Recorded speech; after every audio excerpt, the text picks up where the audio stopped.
Welcome back to Old School Sports and our Out of the Park Baseball 25 series, Can We Save the Oakland A's? And we have definitely saved the A's here in 2042. Just completed one of the great regular seasons in baseball history, or more accurately, fictional baseball history. A 120-42 record for the Oakland A's, and even more importantly than the record 120 wins, we ended up going 11-4 in the playoffs to claim our fourth world championship in the past 7 seasons over the New York Mets, 4-2. Our A's were dominant at home in the playoffs. We went 8-0 at home in Oakland, only 3-4 on the road. But when you go 8-0 at home and you've got home field advantage throughout the playoffs, the way baseball is set up, you're ultimately going to win. And we ended up with a sweep in the American League Division Series, and then a 4-2 win in the ALCS, and a 4-2 win in the World Series to claim the 5th World Series championship of this run that we have had here in Oakland. Thanks for all of you who have given us congratulations and enjoyed this series with us over the years. Always appreciate the feedback from viewers, and certainly coming off of a really good season like this one, the feedback is generally positive, which not that I don't mind negative and constructive feedback at times, but certainly good to have the good guys win one in an easy fashion, which is what ultimately happened this year. The news, however, is not all good. As you noticed last episode, if you were watching with us, despite delivering a $15 million profit to the miserly, virtual 81-year-old John Fisher, and despite delivering another world championship and an all-time best 131 victories, Mr. Fisher cut our budget for 2043 by $4 million to $196 million for this upcoming season. So we're still going to be 28th in baseball in terms of our budget. And we are likely in a position where we're going to be moving on from some pretty significant players this upcoming offseason.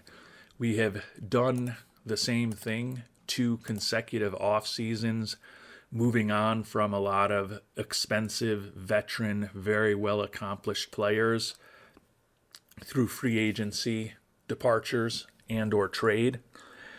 And in each of the last couple seasons, we've primarily been able to fill those voids with players from our farm system who were younger, cheaper, and in some cases just as good or better than the players who moved on, which has enabled us to continue increasing the number of wins for this team over the last couple of years. Certainly don't think it's realistic for us to think as we head into 2043 that we're going to be able to lose several more key players this offseason and improve on 120 victories. Would be incredible if that happened, but that is certainly not my expectation.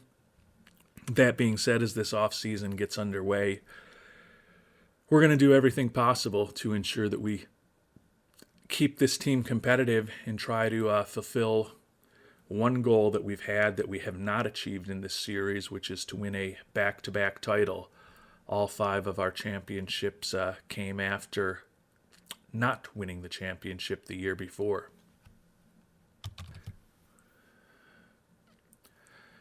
And this 2042 season was absolutely incredible, which you would expect when the team wins 120 games. Had a winning record every month of the season, and outside of the month of April when we were 14-10, and the month of July when we were 16-7, we had a winning percentage well over 700 in every other month of the season. Number 1 in the league in runs scored, and you can see we ran the table in all of the batting categories number one in the American League in every primary hitting category, second in steals, second in base running, first in defensive efficiency, third in zone rating. And we led the league in runs allowed, although we did not run the table in every pitching category. We were top 3 in everything and did lead the league in most pitching categories. So hesitant to call it an almost perfect season, but I think it's pretty darn close. And as we go through our annual roster review, which we're going to begin momentarily, I think in addition to this incredible team season in terms of statistics, most importantly wins on the field, or more importantly wins on the field, and most importantly actually winning the World Series championship, we're also positioned where I think we've got real strong candidates to win all 5 of the primary individual awards when we get to the awards season in the next few episodes. And if we're able to actually have the winners of the AL MVP, the AL Cy Young Award, the AL Mariano Rivera Award, the AL Rookie of the Year Award, and the AL Manager of the Year, on top of what we've already accomplished on the field this season, it's definitely going to go down as a very memorable season for these Oakland A's, and certainly one of the more memorable seasons I've been fortunate to be a part of in all the years that I've been playing OOTP.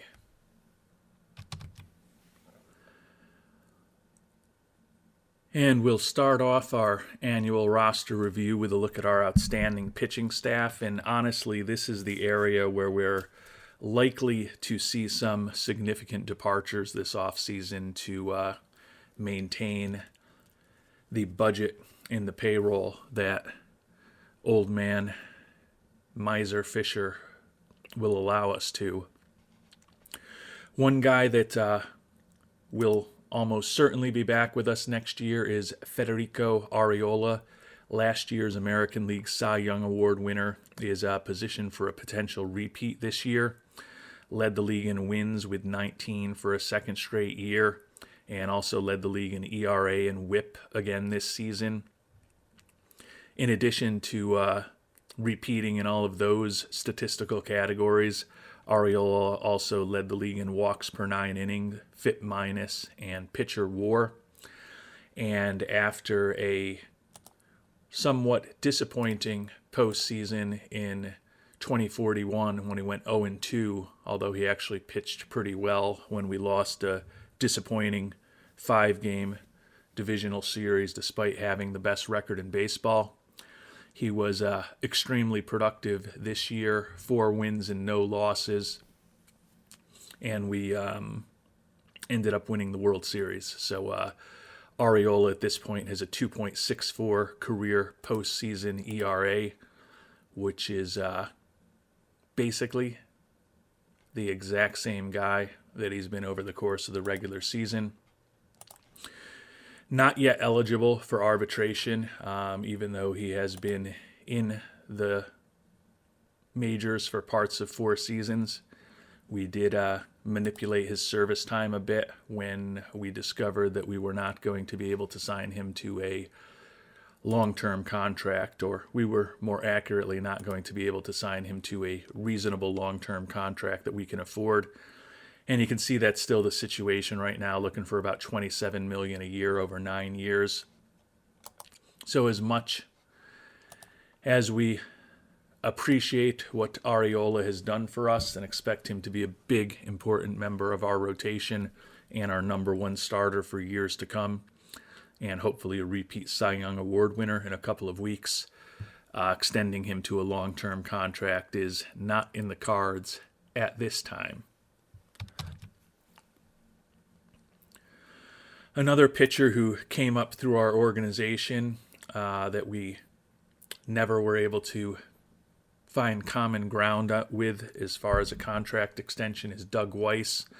He'll be 31 next year. The Austin P project is fragile physically and finally eligible for free agency. 9-5 with a 4.02 ERA this year. He has had injury issues each of the last couple seasons. Still a very effective pitcher when he is healthy, and he's a member of our last 4 World Series championship teams over these past 7 seasons. Former Mariano Rivera Award winner and All-Star when we had him in a stopper role in the bullpen when he first came up. He's been really good for us. Looking for a little less than $19 million over 7 years. That number is actually more palatable than it's been for Weiss at times in the past. I can make an argument to try to bring him back if we move on from a couple of other pitchers that we'll be talking on shortly. But given his fragility and his age, I think as much as we may be one high-quality starting pitcher short next season with the roster that we start out with, it still might be the right move to let Weiss move on. Part of the reason we can move on from some of these more experienced pitchers is Luis Villarreal, the number 7 prospect in baseball, moved up from AA to AAA to the majors this year and was effective at all 3 levels. Also a guy that we locked up when he was in AA at the beginning of this season to a 10-year, $68 million contract. So the hope is that Villarreal will be a very effective pitcher for us going forward. He was injured towards the end of the regular season after we promoted him, did bring him back for the postseason, started 3 games for us, was 0-1 in terms of wins and losses, but put up a ridiculous 0.71 ERA while striking out 16 in 12 2/3 innings. So expectations for Luis Villarreal remain high. And they need to be high because, like Doug Weiss, Mike Gallick is an experienced veteran pitcher, 29 years old, that we will likely be moving on from this season, this offseason. 16-6 with a 3.44 ERA this year for us. Led the league with 71% quality start percentage. Gallick, looking for similar money to Mike Weiss. Not as many years, but $19.3 million a year over 6 years. Certainly no way possible that we could bring back both Weiss and Gallick. I can construct a scenario where we can bring back one of them. And that's something that we'll need to give some thought through over the coming days in real life as we're kind of doing our annual roster review today and then reviewing our farm system in our next episode before we begin moving forward in the off season and having to make some of these difficult decisions. Dave Baumler is another guy who's come up through our organization, a 6th-round pick out of Ubli in 2033. Former high school prospect, has become a solid major league starter for us, 14-3 with a 3.80 ERA this year, and not expected to be making a ton of money next year. Arbitration number just over $3 million. So as we think about our current 5-man starting rotation, Arriola, Villarreal, and Baumler will almost certainly be back with us next year. Weiss and Gallick's return are much more questionable for financial reasons. A pitcher who has been in and out of the rotation and quite honestly also on and off of the injured list frequently in recent seasons is the right-hander Ernesto Comunez, and with the potential departures of a couple of starters, Comunez is going to get a opportunity next year at the age of 25 to make a stronger case to be a permanent member of the starting rotation. Was 3-3 with a 4.60 ERA for us this year. But he's young, and he's also been signed to a front-loaded contract. So after this upcoming season, he's going to be making only $5 million a year. for the remainder of his time in Oakland. Don't view him as a top of the rotation type of starter, and he's become fragile with a fair number of injuries, but still think he could be an effective arm in the rotation for us going forward. Guy who used to be our top starter, Jesus Saldana, fragile physically, 28 years old, and set to be making some serious money for the next 2 to 4 seasons. Unfortunately, his stamina is much reduced after a very significant injury a year ago that cost him most of the 2041 season. Came back this year and was 5-2 with 12 saves, working out of our bullpen. 3.82 ERA over 35 and a third innings. We've put him into the closer role, but we will likely be looking to shop Mr. Saldana this upcoming offseason. We'll certainly take a hit to fan interest if we lose the extremely popular locally Mr. Saldana. But if we decide we want to keep Weiss or Gallick, trading away Saldana and letting the other one of those two pitchers leave is the only, I don't want to say the only, realistic financial path. There's tons of realistic financial paths if we want to get rid of somebody else, but I think it's the most reasonable potential path to keeping Weiss or Gallick would be trading away Saldana. Depending on what his market looks like, though, could we bring him back into a bullpen role for us next year?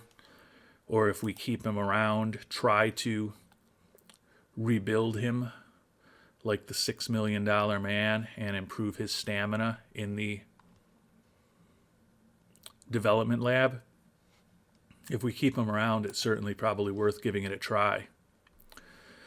Joe Heilman was our closer for much of the year, and then we moved him into a stopper role when we decided to try to build up Saldana's value by making him a closer. Heilman, I believe, is a very strong candidate for the Mariano Rivera Award. In addition to his 34 saves, led the American League in games and holds, struck out a ridiculous 138 batters in 94 and 2/3 innings, and put up a WAR of close to 3 while working out of the bullpen. His fastball and his splitter and his overall stuff are all literally off the traditional 20 to 80 chart. Still touches triple digits and should be a very important reliever for us going forward. And we've got a lot of high-quality young arms in this bullpen. Wilson Rangel, the 24-year-old lefty, 8-4 with a couple of saves, 3.02 ERA in his second full major league season. I think the lefty is going to be an important arm for us for years to come. Jonathan Shearer, 28 years old, now a 3-time world champion and a 1-time All-Star. 6-2 this year with a 2.61 ERA. Eric Keach, another guy who is now an All-Star, 4-0 with a 1.47 ERA and a 1.6 WAR, working out of the bullpen for us this season. David Ibarra, 22-year-old, made his major league debut this season, split the year between AAA and the majors, but had a 2.76 ERA over 32 and 2/3 major league innings. Allowed just 16 hits, so a 0.86 whip. I think that the right-handed throwing Ibarra is going to be an important part of this rotation. A couple of lefties. Bobby Surgener traded for him last offseason. 4-0 with a 2.65 ERA over 71 and a third innings. Another reliever who was well over a win above replacement for us this year. The lefty Luis Aguayo struggled this year with a 5.45 ERA over 34 and 2/3 innings in the majors, but still has been a very productive investment for us for a 14th round pick out of UNC Asheville in 2038. So a lot of good relief arms in their early to mid to late 20s who will, in most cases, be back with us next year. Some other guys in the mix: Chad Evans, 26-year-old guy who's a former second-round pick, fragile physically. He's really struggled to find his opportunity in the majors, but did have a 1.42 ERA and a 0.32 WHIP in a very small sample size this year when he got back to the majors. He'll be competing for a roster spot. Mike Homer, the potential two-way player, former second-round draft pick, was 3-2, but with an ERA of close to 7 for us this year, well below replacement level in terms of his pitching performance.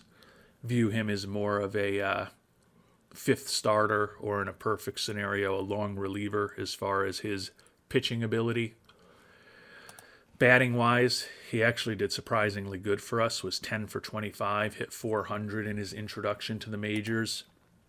In a perfect scenario, I view Homer as a guy who could be a spot starter for us if we have some injuries, but normally is kind of a excess right-handed arm out of the pen to do long relief for us, mop up duty from time to time, and then contribute as a left-handed hitter off the bench who is a respectable defensive player at a number of different positions and can at least give us a representative major league at-bat against right-handed pitching. Don't see Homer being a big-time player for us, but still a guy who could be useful.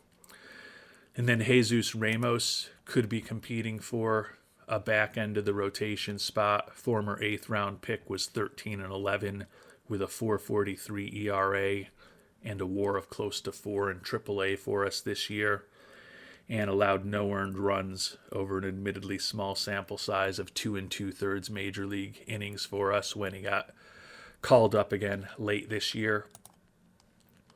In the wild card at this point is Mike Blumenshine, who's now healthy, of course, that the World Series is over. The lefty was 12-5 for us this year with a 4.59 ERA, a WAR of just over 2. But if he's healthy, I would have to say that Arriola, Villarreal, Blumenshine, and Baumler are pretty set to be members of our rotation next year. And then right now my expectation that the likes of Ernesto Comunez, Jesus Ramos would be the most likely candidates to be fighting to be the number 5 starter, assuming that we move on from both Gallick and Weiss. So as I try to think about the pitching holistically, even if we do have to move on from Gallick, Weiss, and Saldana, I think we are in good shape for our starting rotation, and I think we're still in excellent shape as far as our bullpen, because there are also some younger arms that I haven't even talked about that could be in the mix to help us next year as well. So feeling good about the pitching staff, and to me the big decision is between Saldana, Gallick, and Weiss. Do we create a path for one of those 3 pitchers to return with us next year? And if so, which one of the 3 is it? Turning now to our everyday players and our offense that led the American League in every primary category, while also being very good defensively and very good on the base paths. Ron Markley, who we made a trade for with Detroit last November, traded away the very good reliever Jake Mendick, became our backup catcher this year and really did a nice job for us. Hit 278 in 108 at-bats, put up a 124 WRC plus and a 1.1 WAR. So very productive in limited playing time. He is going to be set to make about $2.5 million next year, and we've got some cheaper options potentially in the minors. So he's a guy that we could potentially look to trade this offseason if we want to go with a bit of a youth movement, although Markley at 25 is certainly not old. The reason a good solid catcher like Markley didn't get the opportunity to start every day is that last year's Rookie of the Year, Jonah Richards, and the player who we think is the strongest candidate in the American League to be the most valuable player this year is Jonah Richards, our starting catcher. Also won the Divisional Series and World Series MVP for us and put up a absolutely monster season when all was said and done. Hit .324, 32 homers and 101 ribbies in 451 at-bats. Led the league with a .431 on-base percentage. And even though he played in 20 fewer games this year and had over 100 fewer at-bats than he did during his rookie season when he was primarily our DH, his excellent defense behind the plate allowed him to increase his WAR from 4.6 in his Rookie of the Year season to a league best 7.8 here in 2042. As I talked about, I think it will be a very big surprise if young Mr. Richards does not win the AL MVP after the big season he had, both offensively and defensively. Chris Lance is a first baseman we picked up in a trade with Atlanta a couple years ago. Spent most of the year with us in the majors, but he was not an everyday player. Hit just .214 with a couple of homers and 98 at-bats. Lance, in his last option year, is a certainly questionable fit for us next year, given that we won't be able to just move him down to the minors anytime we want. And he doesn't bring much with the glove, and he hasn't produced much with his bat. Even on paper, he should be reasonably productive. Guy that we will certainly be moving on from is our rental, Galterio Mancina. But bringing Mr. Mancina on board allowed the perennial all-star and silver slugger to get the first World Series title of his career with us here in Oakland. He's a guy that we considered many years ago as an international amateur free agent in the very early stages of this playthrough.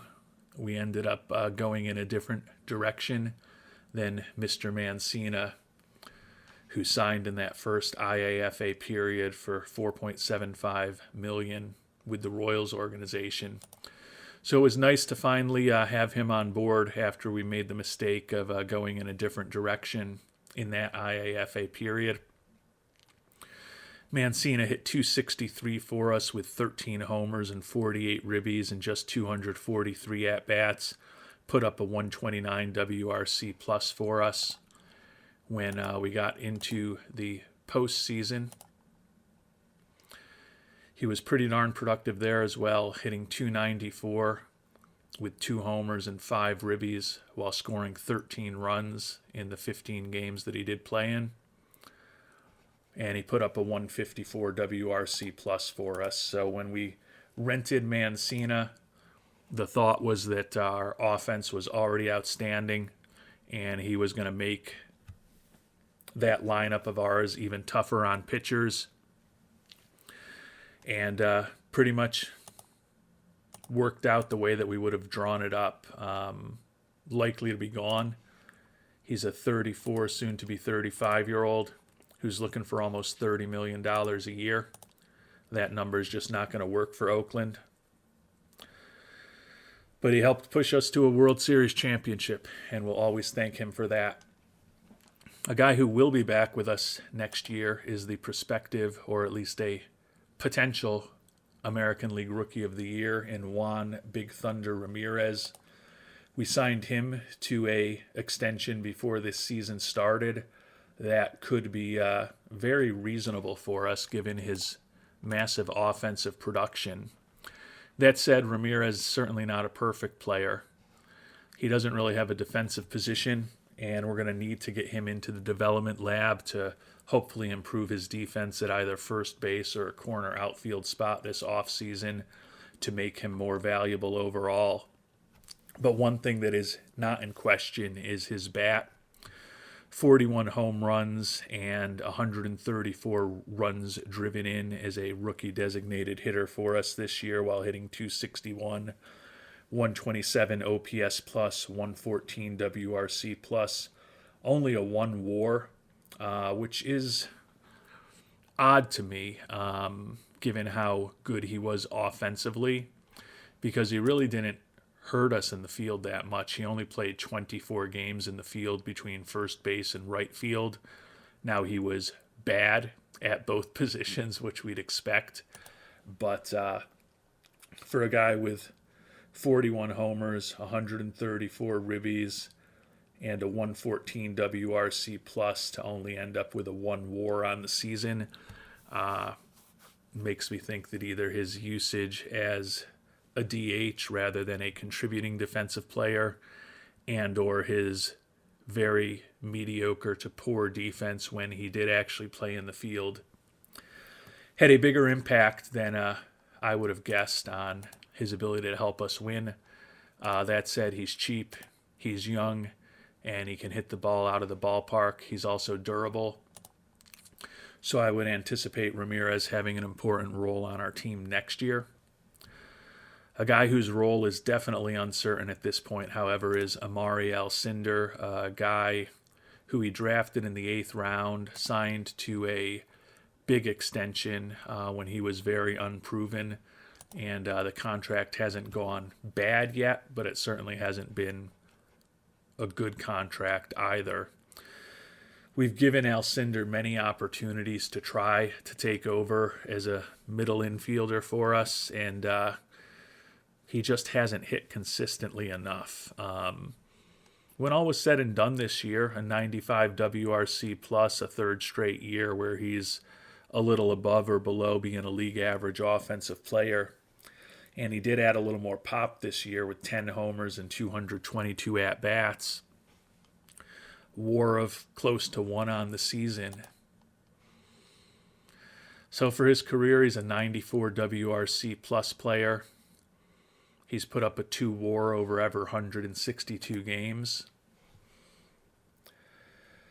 He's an outstanding utility infielder, but to me he's a very borderline starting middle infielder for a team that's as high quality as ours. And given that the number next year for his salary is going to go up to $6 million, and it's going to be steadily climbing up towards $10 million in his mid-30s, it's probably a contract that we should explore moving on from in the coming days. He could be back with us next year. I can see a scenario where he's a starting second baseman. I can see a scenario where he's a utility infielder. And I can see a scenario where he's not with us. So some big decisions on Alcindor going forward. Luis Godina, who started the year as our first baseman, ended the year as our second baseman, had a monster season once again, led the American League with 335 batting average, also led the league in slugging percentage, OPS, and WRC plus at 177, put up a 6 WAR. In a normal season, I think he'd have very strong credentials to be the American League MVP, as he also had 41 doubles, 9 triples, 35 homers, scored 116 runs, drove in 117. But my hunch is that he will be a runner-up of some sort to Mr. Richards in the MVP race, but another outstanding year from Godina. And he's now arbitration eligible and starting to make some big money.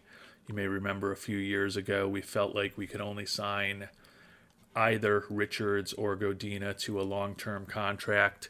We chose to go with Richards instead and decided we would most likely let Godina play out his arbitration years in Oakland, given the financial constraints that Mr. Fisher continues to have us play under. Phil Swenson, utility infielder this year, picked him up in a trade with the Twins a couple years ago, and not great offensively this year, a 73 WRC plus over 274 at-bats, At times, he was a regular in the starting lineup for us as our shortstop against left-handed pitching. Did steal 13 bases and ultimately was almost a win above replacement level. Swenson is now out of option years, but still making the major league minimum. And at the very least, I think will be a utility infielder for us next year. And depending on what the rest of the infield looks like, it's not inconceivable that he could be a platoon starter against left-handed pitching like he was at times this year. Mike Homer, we already talked about him, the two-way player, number 96 prospect in baseball. Don't really see a starting role for him in a perfect scenario as either a position player or a pitcher, but believe he brings enough to the table in terms of defensive versatility, decent pitching, durability, a left-handed bat, and the ability to, as I said, play a ton of different defensive positions. I guess that would be the defensive versatility I just talked about. I think there's a very strong case for Homer to have a roster spot next year, but with one option year left, it's certainly not guaranteed. And then the last two infielders we're going to talk about are guys whose spots are pretty much set in stone. One is the third baseman, Juan Pimentel, guy who we have signed to a long-term contract. Pimentel led the American League in at-bats this year and ended up hitting .290, 32 homers, 98 ribbies, 113 runs scored, stole 22 bases, the same as a year ago, although much less efficient on the base paths. Last year he wasn't caught stealing at all. This year his success rate was only 66.7%. When all was said and done, though, a 117 WRC plus, the same as a year ago, and a 4.4 WAR. A good solid season from Pimentel. After he won the Rookie of the Year in 39 and the MVP in 2040, perhaps had slightly higher expectations for what Pimentel would become. But if he ends up a 4.5 to 5 WAR player, which is what he's been the last couple seasons, durable, goes out and plays 150 games a year, and we're paying him $7, $8, $10 million a year to do it, that is great value for our Oakland Athletics. Chisun Iwata played both second and short for us this year. Hit .257, the lowest batting average of his now 3-year major league career.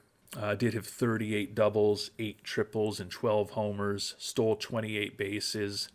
Put up a 3.7 WAR for us for the second straight year. But the WRC Plus dipped to a 105. So he has steadily become less impressive offensively over the 3 years of his major league career. Another one of our former Rookies of the Year, as we've been dominating that award in recent seasons. And as I talked about with Ramirez, a strong candidate this year, I think there's a chance we keep that strong run of Rookies of the Year going. Not exactly what we saw with the Los Angeles Dodgers with Rookies of the Year. Oh gosh, what was that at this point? 30, 40 years ago. But 30-ish years ago, real lifetime. When I say 40, I'm thinking more the fact that we're in 2042, although obviously it's longer than that. But I believe the Dodgers I believe it was the early to mid-90s, they might have had like 5 straight Rookies of the Year. I'm going to have to go check on that. All right, it's always good to realize that my brain is not just making stuff up. Yeah, from 92 to 96, the Dodgers did have 5 consecutive Rookies of the Year.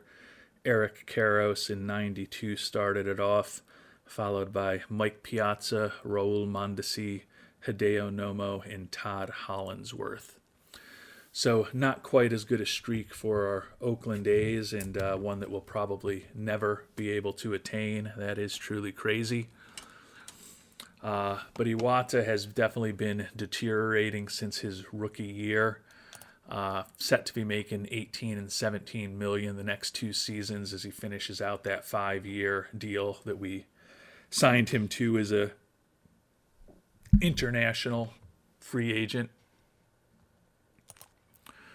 Hopefully he can be a little bit better offensively, but still a good influence in the clubhouse, good glove, good on the base paths, and a more than respectable bat. So feeling, as we think about this team, feeling real good at catcher with Richards, and as I mentioned with Markley and others, we've got good options as a backup. We're going to have Pimentel at third. We're going to have Iwata at second or short. We're going to have Godina at second or first. So we've got 3 spots in the infield where there's no question who our starter is going to be. Ramirez will be back as a DH. Maybe a first baseman or a corner outfielder if things go well. And then we've got guys like Homer, Swenson, and Alcindor potentially fighting for pieces of a starting job and or roles as a utility infielder. In theory, Lance is also in that mix, but I tend to think he is a long shot at this point. And I also feel pretty good about our outfield as we get ready for next season. Darnell Selvey will certainly be back as our starting left fielder. He's arbitration eligible for a second time this upcoming offseason, going to be making $12.5 million a year. So getting expensive, but he remains a dynamic offensive player, a first-round pick of ours out of J. Sarah Catholic High School, who is definitely turned into everything we could have hoped that he would. Hit .289 this year, scored 118 runs, 36 doubles, 28 homers, 98 ribbies, stole 12 bases, all added up to a 142 WRC plus and a 5.7 WAR. So he will be back in left field for us almost certainly. The other corner outfielder almost certainly will be Arturo Uresti, who still has 4 years left on that 10-year deal we signed him to when he was just a young pup. Uresti did Uresti things again this year. 256 average, 33 homers, 122 ribbies, 126 WRC plus, and a 5 WAR when all was said and done. Just another typical Uresti season. He's an Iron Man. Stole 25 bases, and he's won 2 consecutive AL Gold Gloves in addition to being a pretty darn good hitter, and at this point now a 4-time world champion as well. Center field is still a position that could be in flux. Coy Simmons, the former first-round pick out of Southern Mississippi, made his major league debut at the end of this year. Hit .286, but that was 2 for 7, so can't really say much about the sample size. Did have his first major league homer, but he hasn't been a particularly productive hitter over the course of his minor league career. He's going to be 26 years old next year. At this point, I think the best case for Simmons is a cheap 4th or 5th outfielder for a few years for us. If we get in a situation where Simmons is a starter for us, probably means we've had some injury issues. Jesus Aguilar, the left-handed hitting center fielder, hit .254 for us this year in 248 at-bats. Did hit 15 doubles, did steal 10 bases for the second straight year. But overall, an 82 WRC plus, 0.7 wins above replacement. He's got good speed. He's solid defensively. He's got a respectable bat. But other than perhaps a platoon guy against right-handed pitching, and even that is a bit marginal with his bat, view him as more of a 4th or 5th outfielder for us going forward as well. Which is why we really want Bobby Armstrong to work out. Picked him up in a trade with Baltimore a couple years ago. We've signed him to a front-loaded, fortunately, extension, so he's going to be getting a bit more reasonable in terms of his price going forward. but he did not deliver what we had hoped this year, given his profile. At 26 years old, we think there's still upside to the bat, but to be fair, it's just not developing, and we're not seeing it in his results. Hit 239 and 364 at-bats. Can argue he was somewhat clutch in that he did have 55 runs batted in, despite that otherwise meager production. And he stole 26 bases for us. But it still added up to just a 73 WRC plus offensively. Did put up a 1.3 WAR thanks to his good defense and his good speed. Still hope that Mr. Armstrong can become a everyday center fielder for us, who is a league average offensive player with good speed and a very good glove. But right now he's still certainly got a bit to prove as far as that bat.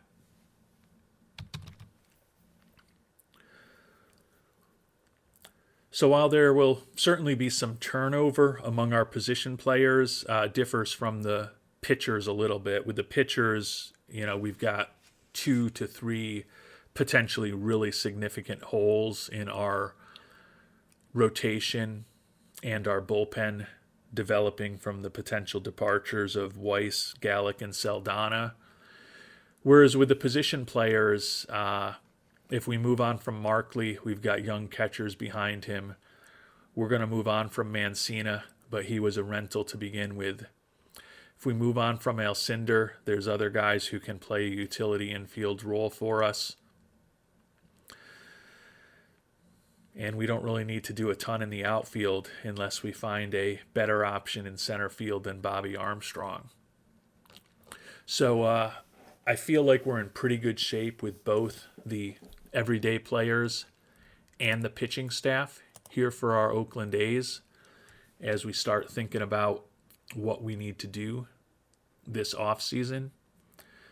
If you've got any thoughts on who we should definitely move on from, who we should definitely keep, always helpful to get that type of feedback in the comment section down below. But feel like we're definitely heading into this offseason from a position of strength once again, with a really good roster, a pretty young roster, and a World Championship roster. And even though we're going to be losing some significant players this offseason for financial considerations, I feel like we're going to have a pretty good roster next season if we don't do anything. And I do believe between free agency, the trade market, and just having some youngsters who could perhaps be promoted a little earlier than anticipated, there's plenty of levers that we have to fill in for some of those gaps that are going to be created. We look at the roster here, and yeah, we're going to be moving on from Galterio, Mancina, but look at the guys that we've got back in terms of home run power. Pimentel, 32 homers, going to be back. Godina, 35, going to be back. Richards, 32, going to be back. Selvey, 28, going to be back. Ramirez, 41, going to be back. Uresti, 33, going to be back. We're going to score some runs next year, and we're going to prevent a lot of runs from being scored. Are we going to win 120 games again? Probably not. But I think even with some big departures pending this offseason, we still should be well set up to be a 100-win team next year. And my big goal in the coming episodes is to ensure that we make the right decisions over the course of the offseason so that that actually happens. Until our next episode, thanks so much for watching, and hope you have a great day.